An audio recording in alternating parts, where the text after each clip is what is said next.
നമസ്കാരം. Google ദൈവമാണെങ്കിൽ YouTube ദൈവത്തിൻ്റെ സിംഹാസനമാണ് എന്ന് വേണമെങ്കിൽ പറയാം നമുക്കല്ലേ. ഗൂഗിൾ ദൈവമാണെങ്കിൽ യൂട്യൂബ് ദൈവത്തിൻ്റെ സിംഹാസനം. കാരണം എന്താ? തൊട്ടനും പിടിച്ചനൊക്കെ നമ്മൾ ഇക്കാലത്ത് ഗൂഗിളിനെയാണ് ആശ്രയിക്കാറ്. എന്നിട്ട് സംശയങ്ങൾ തീർക്കാനോ അല്ലെങ്കിൽ പുതിയ എന്തെങ്കിലും അറിവ് നേടാനോ നമ്മൾ യൂട്യൂബിലേക്ക് കയറി പരിധി നോക്കാതെ ഒരു ദിവസം പോലും നമ്മൾ ചിലവഴിക്കാറില്ല. ശരിയല്ലേ? ഈ ചാനലിൻ്റെ തന്നെ പല പ്രേക്ഷകരും ഇപ്പം എൻ്റെ ഡോക്ടർ യൂട്യൂബാണ് എന്ന് വരെ പറയുകയുണ്ടായി. അങ്ങനെയുള്ളപ്പോഴാണ് ഇന്ന് രാവിലെ ഞാൻ പത്രം വായിച്ചുകൊണ്ടിരുന്നപ്പോൾ ഒരു വാർത്ത കണ്ട് ഇന്ന് ചെറുതായിട്ട് അമ്പരന്നത്. അതായത് ഭൂമി പരന്നതാണ് എന്ന് വിശ്വസിക്കുന്ന വലിയൊരു ശതമാനം വ്യക്തികളും ഇപ്പോഴും ജീവിച്ചിരിപ്പുണ്ട്. ഇത് വേറെങ്ങുമല്ല, ശാസ്ത്ര സാങ്കേതിക വിദ്യയിൽ ലോകത്തിൻ്റെ അങ്ങേയറ്റത്ത് നിൽക്കുന്ന, അതായത് നെറുകയിൽ നിൽക്കുന്നു എന്ന് അവകാശപ്പെടുന്ന അമേരിക്കയിൽ നടന്ന സംഭവമാണ്. ടെക്സസിലെ ടെക് യൂണിവേഴ്സിറ്റി ഒരു കോൺഫറൻസിൽ ചെന്ന് കണ്ട് അതിനെക്കുറിച്ചുള്ള വിവരണമാണ് ഇതിൽ വന്നത്. ഈ കോൺഫറൻസ് ആയിരുന്നു എന്നുള്ളതാണ് വളരെ കൗതുകകരം. അതായത് ഭൂമി പരന്നതാണെന്നും ഇറ്റ്സ് എ ഫ്ലാറ്റ് ഡിസ്ക് എന്ന് ഇപ്പോഴും വിശ്വസിക്കുന്നവരുടെ ഒരു കൂട്ടായ്മയായിരുന്നത്. അപ്പോൾ ഇവർക്ക് ഈ വിശ്വാസം എവിടെ നിന്ന് വന്നു? ഇവർക്ക് ഈ വിശ്വാസം വന്ന യൂട്യൂബിൽ നിന്നാണ്. അതിനു മുമ്പ് വരെ ഭൂമി ഉരുണ്ടതാകുന്നു, ഒരു ഉരുണ്ട ഗോളമാണ് എന്ന് വിശ്വസിച്ചിരുന്നവരാണ് ഇവർ യൂട്യൂബിൽ ഏതാനും വീഡിയോസ് കണ്ടു. ഈ കോൺസ്പിറസി തിയറിസ്റ്റ് എന്ന് പറഞ്ഞൊരു കൂട്ടരുണ്ട്. അവരെല്ലാത്തിലും എന്തെങ്കിലും ഒരു ദോഷമോ അല്ലെങ്കിൽ എന്തെങ്കിലും ഒരു ഗൂഢാലോചനയോ അല്ലെങ്കിൽ എന്തെങ്കിലും ഒരു ഗൂഢതന്ത്രമോ അവർ കാണും. മറ്റുള്ളവരാരും കാണാത്ത ഒരു സാഹചര്യത്തിൽ അവർ ഈ പറഞ്ഞതൊക്കെ കാണും. അങ്ങനത്തെ ചില കൂട്ടർ യൂട്യൂബിൽ ചില വീഡിയോസ് പോസ്റ്റ് ചെയ്തു. അതായത് ഭൂമി ഉരുണ്ടതൊന്നുമല്ല, ഭൂമി ഒരു പരന്ന പാട്ടക്കഷ്ണം പോലെ കിടക്കുന്ന ഒരു സംഭവമാണ്, അത് ചുമ്മാ അവിടെ കിടന്ന് ഇങ്ങനെ കറങ്ങുന്നതാണ്, ഒരു പാട്ടക്കഷ്ണം നമ്മൾ ഇട്ട് കറക്കുന്നത് പോലെ കിടന്ന് കറങ്ങുന്നത്, അതിൻ്റെ മുകളിൽ ജീവിക്കുന്നവരാണ് നമ്മൾ മനുഷ്യരും മറ്റുള്ള ജീവജാലങ്ങളും എന്നൊക്കെ വളരെ കൺവിൻസിങ് ആയിട്ടുള്ളത്. അതായത് മറ്റുള്ള വ്യക്തിയെ ബ്രെയിൻ വാഷ് ചെയ്യാൻ പോലും കഴിവുള്ള രീതിയിൽ ഇവർ യൂട്യൂബ് വീഡിയോസ് കുറേ പോസ്റ്റ് ചെയ്തു. ഈ യൂട്യൂബ് വീഡിയോസ് കണ്ടതിന് ശേഷം ഭൂമി ഉരുണ്ടതാണ് എന്ന് പണ്ട് വിശ്വസിച്ചുകൊണ്ടിരുന്ന പലരും കൺവേർട്ട് ചെയ്തു. അവർ ഈ വിശ്വാസം മാറ്റി ഭൂമി പരന്നതാകുന്നു എന്ന് വിശ്വസിച്ചും തുടങ്ങി. പോരാത്തതിന് അതിനെക്കുറിച്ചൊരു വലിയ കോൺഫറൻസും അവർ ടെക്സസിൽ സംഘടിപ്പിച്ചു. മനസ്സിലായോ?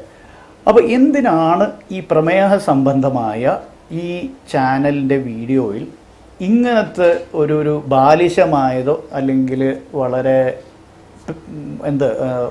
ബുദ്ധിയില്ലാത്ത തരത്തിലുള്ള ഒരു വിഷയം ഈ ഡോക്ടർ പറയുന്നത് എന്ന് നിങ്ങൾ ചിലരെങ്കിലും ചിന്തിക്കുമായിരിക്കും.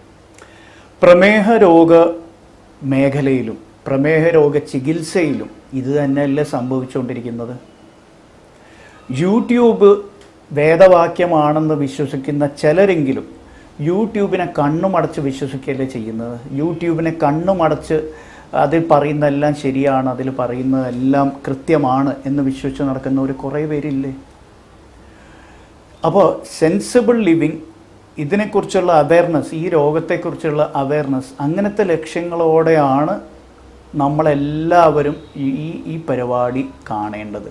പക്ഷേ പ്രശ്നം എന്താണെന്ന് വെച്ചാൽ ഇതിൽ ഏത് അവലംബിക്കണം, ഏത് അവഗണിക്കണം എന്നുള്ളത് തീരുമാനിക്കാൻ പലർക്കും വിവേകം പോരാ. നിർഭാഗ്യകരം, പക്ഷേ ഇതാണ് സത്യം. അവരപ്പോൾ യൂട്യൂബിനെ കണ്ണുടച്ച് വിശ്വസിച്ച് യൂട്യൂബ് പറയുന്നതിനനുസരിച്ച് അവർ ജീവിക്കാൻ ശ്രമിക്കുന്നു. അതിൽ പല അപകടങ്ങളും ഒളിഞ്ഞിരിപ്പുണ്ട്. ഒന്ന്, യൂട്യൂബ് ഒരു വ്യക്തിയല്ല. യൂട്യൂബ് പല വീഡിയോസിൻ്റെയും മീഡിയയുടെ ഒരു കൺസോർഷ്യമാണ് എന്ന് വേണമെങ്കിൽ പറയാം. ഒരു വ്യക്തിയല്ല അത്. എന്നാൽ ഞാൻ ഒരു വ്യക്തിയാണ്, ഈ കണ്ടുകൊണ്ടിരിക്കുന്ന നിങ്ങളും വ്യക്തിയാണ്, ആണല്ലോ, രണ്ട് മനുഷ്യരാണ്. അപ്പോൾ നമ്മൾ നേരിട്ട് സംവദിക്കുന്നതിൻ്റെ അടുത്തെങ്ങും ഒരു യൂട്യൂബ് എന്ന് പറയുമ്പോൾ it's just another machine, it's just another software on your machine. ഒരു യന്ത്രത്തിലുള്ള ഒരു സോഫ്റ്റ്വെയർ മാത്രമാണ്. ആ മെഷീനെ വിശ്വസിക്കുന്നതിലും 10 മടങ്ങ് കൂടുതൽ നിങ്ങൾക്ക് വ്യക്തി എന്ന നിലയ്ക്ക് എന്നോടോ അല്ലെങ്കിൽ വേറൊരു മനുഷ്യനോടോ നിങ്ങൾക്ക് വിശ്വസിക്കാം. കാരണം he's in flesh and blood, ശരിയല്ലേ? അപ്പോൾ യൂട്യൂബിൻ്റെ ഒരു സ്വാധീനത്തിൽ നിങ്ങളുടെ ലൈഫോ അല്ലെങ്കിൽ നിങ്ങളുടെ ട്രീറ്റ്മെൻറ്റോ നിങ്ങളുടെ രോഗാവസ്ഥയോ അല്ലെങ്കിൽ അതിൻ്റെ ചികിത്സയോ ഒരു കാരണവശാലും നിങ്ങൾ മാറ്റരുത്. ഇപ്പോൾ ഈ ചാനലിൽ തന്നെ നമ്മൾ ചികിത്സിക്കാറില്ല. ഈ ചാനൽ ചികിത്സയ്ക്ക് വേണ്ടിയുള്ളതല്ല. അത് ആദ്യമേ പറയുണ്ടായി, വീണ്ടും വീണ്ടും ഞാനത് ആവർത്തിക്കാറുണ്ട്. ഇവിടെ ചികിത്സ നമ്മൾ ചെയ്യാറില്ല. നോ ഓൺലൈൻ കൺസൾട്ടേഷൻ, അങ്ങനത്തെ യാതൊരു പരിപാടിയും. കാരണം അങ്ങനെയല്ല ഒരു രോഗത്തെ നമ്മൾ ചികിത്സിക്കേണ്ടത്. ഓൺലൈൻ യുഗത്തിൽ എല്ലാം ഓൺലൈൻ ആക്കാൻ നമ്മുടെ ഒരു തത്രപ്പാടിൽ അല്ലെങ്കിൽ നമ്മുടെ എല്ലാ ഓൺലൈൻ സൈബർ കൺസൾട്ടിങ്ങും സൈബർ ലവ് വരെയുണ്ട് അല്ലേ? എല്ലാം സൈബർ യുഗത്തിൽ അങ്ങനത്തെ കുറേ രസകരമായിട്ടുള്ള കാര്യങ്ങളുണ്ട്. പക്ഷേ രോഗചികിത്സയിൽ ഓൺലൈൻ കൺസൾട്ടേഷന് വളരെ പരിമിതമായ പങ്കേ ഉള്ളൂ. ഒരു രോഗിയെ നേരിട്ട് കണ്ട് നേരിട്ട് പരിശോധിച്ച് ചികിത്സ എല്ലാ കാര്യങ്ങളെയും കുറിച്ച് പഠിച്ച് മനസ്സിലാക്കി ആ കിട്ടിയ വിവരങ്ങളുടെ അടിസ്ഥാനത്തിൽ ഒരു ചികിത്സാ പദ്ധതി രൂപീകരിച്ച് ആ ചികിത്സ തുടങ്ങി പിന്നെ ആ ചികിത്സ മുന്നോട്ട് കൊണ്ടുപോകുന്നതിൻ്റെ ഫലം ഒരിക്കലും ഒരു യൂട്യൂബിലും ഗൂഗിളിലും നിങ്ങൾക്ക് കിട്ടാൻ പോകുന്നില്ല. യൂട്യൂബും ഗൂഗിളും ഒക്കെ നമുക്ക് സൗകര്യങ്ങൾക്ക് വേണ്ടിയാണ്, നമ്മുടെ സൗകര്യങ്ങൾക്ക് വേണ്ടിയാണ്. അല്ലാണ്ട് ഒരിക്കലും ട്രീറ്റ്മെൻറ്റിന് വേണ്ടി യൂട്യൂബിൽ കണ്ട രീതിയിൽ നിങ്ങൾ ചികിത്സ തുടങ്ങരുത്, ചികിത്സ മുന്നോട്ട് കൊണ്ടുപോവുകയും അരുത്. ചികിത്സിക്കണമെന്നുണ്ടെങ്കിൽ ഒരു യഥാർത്ഥ ഡോക്ടറെ തന്നെ നിങ്ങൾ കാണണം, ഒരു യഥാർത്ഥ വ്യക്തിയെ തന്നെ, മനുഷ്യനോട് തന്നെ നിങ്ങൾ ഇത് ചെയ്യണം, സംസാരിക്കണം. വിശ്വാസം ഉണ്ടെങ്കിൽ മാത്രമേ ഒരു ചികിത്സ വിജയിക്കുകയുള്ളൂ. ആ പരസ്പര വിശ്വാസം ഉണ്ടാവണം എന്നുണ്ടെങ്കിൽ ഈ 2 വ്യക്തികളും നേരിട്ടിരുന്ന് സംസാരിച്ച് ഈ ചികിത്സയെ മുന്നോട്ട് കൊണ്ടുപോകണം. അല്ലാണ്ട് അവിടെ മെഷീൻ അല്ല വേണ്ടത്, മനുഷ്യനാണ് വേണ്ടത്. അത് ഓർമ്മയിരിക്കട്ടെ. അപ്പോൾ ഈ യൂട്യൂബ് കണ്ടിട്ട് ഭൂമി പരന്നതാണ് എന്ന് വരെ വിശ്വസിക്കുന്ന വ്യക്തികൾ നമുക്ക് ചുറ്റുമുണ്ട്. അപ്പോൾ യൂട്യൂബിൽ കാണുന്ന പലതും സത്യമാണെന്ന് കരുതുന്നവർ ഈ ചാനലും ഇപ്പോൾ കണ്ടുകൊണ്ടിരിക്കുന്നുണ്ടാവും. ഉദാഹരണം, ഇൻസുലിൻ ഒരിക്കൽ എടുത്തു കഴിഞ്ഞാൽ പിന്നെ ആയുസ് മുഴുവൻ എടുക്കണം. ഇൻസുലിൻ വിഷമാണ്. ഇന്നലെ എനിക്കൊരു മെയിൽ കിട്ടി, ഒരു പ്രേക്ഷകൻ അയച്ചത്. അതായത് ലിവർ തുപ്പുന്ന ഷുഗറല്ല ഈ ഫാസ്റ്റിംഗ് ബ്ലഡ് ഷുഗറിൽ കാണുന്നത്. അപ്പോൾ പിന്നെ നിങ്ങളെങ്ങനെ ഇത് ഫാസ്റ്റിംഗ് ബ്ലഡ് ഇതൊരു രോഗാവസ്ഥയായിട്ട് പറയും? പിന്നെ ചോദിക്കുകയാണ്, ഇൻസുലിൻ നിങ്ങൾ എന്തുകൊണ്ട് ഗ്രൂപ്പ്, അതായത് ബ്ലഡ് ഗ്രൂപ്പിൻ്റെ ഇതിൽ അടിസ്ഥാനത്തിൽ വിഭജിച്ച് ഓരോ ബ്ലഡ് ഗ്രൂപ്പ് അനുസരിച്ച് ആൾക്കാർക്ക് കൊടുക്കുന്നില്ല? അതൊക്കെ നിങ്ങളുടെ അലോപ്പതിയുടെ തെറ്റല്ലേ, അലോപ്പതിയുടെ പോരായ്മകളല്ലേ? എന്ത് മനസ്സിലാക്കിയിട്ടാണ് ഈ വിവരക്കേട് വിളിച്ചു പോകുന്നത്? ഇൻസുലിൻ എന്ന് മുതലാണ് ബ്ലഡ് ഗ്രൂപ്പായിട്ട് ബന്ധം വന്നത്? ബ്ലഡ് ഗ്രൂപ്പ് നോക്കിയിട്ടാണോ നമ്മൾ ഇൻസുലിൻ എഴുതേണ്ടത്?